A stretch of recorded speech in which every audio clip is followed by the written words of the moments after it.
Dinas Ketahanan Pangan Provinsi Gorontalo menggelar rapat penyusunan neraca bahan makanan (NBM) Rabu, tanggal 2 November tahun 2023. Selain itu untuk mengetahui jumlah penyediaan, penggunaan dan ketersediaan pangan per kapita untuk konsumsi penduduk.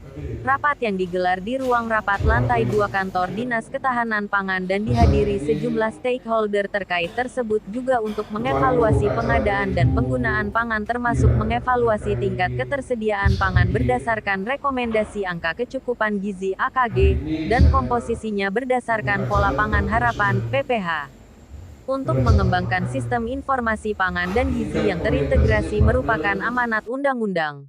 Untuk penyajian serta penyebaran data informasi pangan dan gizi itu dilakukan melalui pengaturan akses dan penggunaan data serta penerbitan secara berkala dan/atau sewaktu-waktu.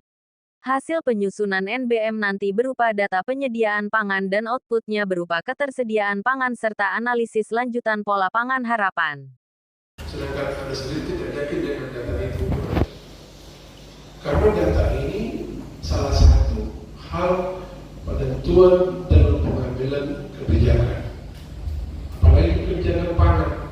Pengambilan pangan itu tidak main-main. Karena bahkan ini menyangkut hajat hidup orang banyak. Contoh misalnya pada kenyataannya tidak ada gitu ya. Nah, ada bagaimana meyakinkan? Maksudnya seperti ini. Memang saya waktu kemarin masih di dalam bank dulu. Kenapa saya mengatakan ini? Karena ini sangat penting buat kita semua. Karena ini terkait dengan hajat hidup orang banyak. Kemarin di SKPG bisa diramalkan di bulan Desember itu akan terjadi kekurangan stok. Karena luas panennya biasa dari 1000 hanya 83. Sekarang kekurangan berapa? Katakan 1000 hektar kali 5 ton, berarti kan 5.000 ton gabah kering panen. Kalau rendemennya 50%, berarti kan 250 ton beras itu tidak ada. Berarti kan otomatis sedangkan kebutuhan kita per minggu itu sekitar 2.000 ton konsumsi beras.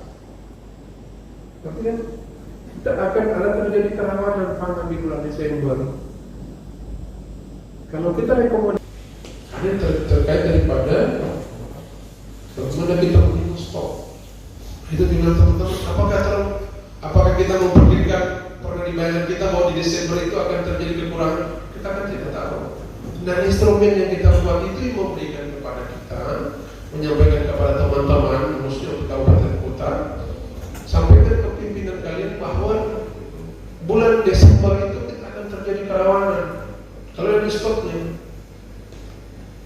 karena hanya 83 hektar yang akan dipanen pada bulan Desember, karena berdasarkan luas tanah pada bulan September akan terjadi kerawanan sekitar 1.000, katakan 1.500 sampai 2.000 hektar panen bulan Desember. Ini hanya 83, baik kan? Signifikan. Nah, kalau kita menyusun angka itu tidak teliti, akan menimbulkan dampaknya seperti apa? Harga pada naik karena beras kosong. Pedagang besar akan menumpuk karena dia tahu di sungai batu besar. November pokoknya stoknya dia tumpuk tuh karena dia tahu di bulan Desember itu pas akan terjadi kekurangan. Harganya pasti dinaikkan, inflasi naikkan. Jadi dari Bapak Ibu sekalian. Paling ditanya wartawan, Pak, gimana Desember?